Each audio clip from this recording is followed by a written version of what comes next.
We're back now with an ex-Detroit cop who, even after going to jail, found more work with the city. After the 7 investigators revealed his troubling history in June, he was suspended from his latest job inside the 36th District Court. But now we're uncovering even more concerning claims made against Steve Perry, raising serious questions about the city's hiring process. 7 investigator Ross Jones asking, how could they miss all this?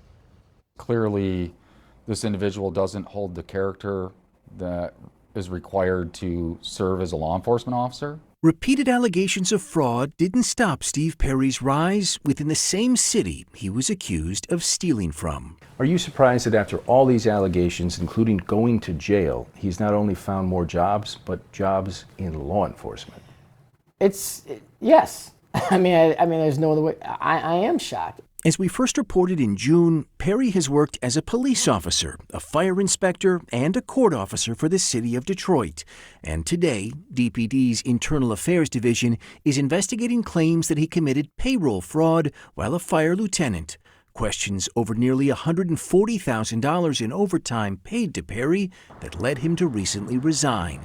Commander Michael McGinnis heads DPD's Professional Standards Division. The method for which he was submitting and getting compensated for overtime, it seems pretty blatant to be fraudulent. Perry was hired by the fire department after being jailed over theft as a Detroit police officer. He was accused in 2009 of stealing nearly $30,000 from an auto theft tip line, ultimately pleading to a misdemeanor. But it turns out that wasn't even the first time Perry had been accused of theft by the city. 5 years earlier, we've learned, while still a police officer, he was accused of submitting fictitious court appearance notices to collect extra pay. That investigation found evidence that he was turning in court slips for cases that he wasn't necessarily subpoenaed on. Perry claimed he attended dozens of court hearings that the investigation found didn't actually happen. Instead, he got paid for conversing with officers while off-duty to the tune of almost $4,000. An investigation sustained findings of misconduct, but for reasons even DPD can't explain today, nothing seems to have happened to Perry until 4 years later when he lost his job over the tip line theft. 2 years after Perry lost that job as an officer, he would face allegations of forgery when he tried to get his law enforcement license reactivated. According to the state agency that licenses officers, Perry presented what he said was an investigator's report from his 2009 theft case, claiming that information from 4 informants exonerated him.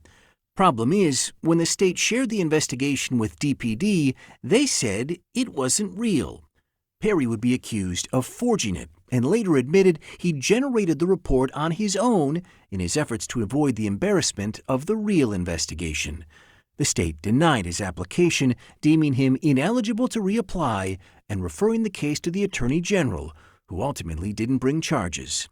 Perry would go on to work for the city twice more. And that's a lot. I mean, I will just say that. That's a lot. Chief Judge William McConaughey says the 36th District Court didn't know about almost any of Perry's background when it hired him in 2018 as a court officer, a job he held until June, but said he did disclose his 2009 conviction from the auto theft case. I can't speak to why the fire department hired him. I can't speak to why we hired him because I don't have any contact with the previous court administrator.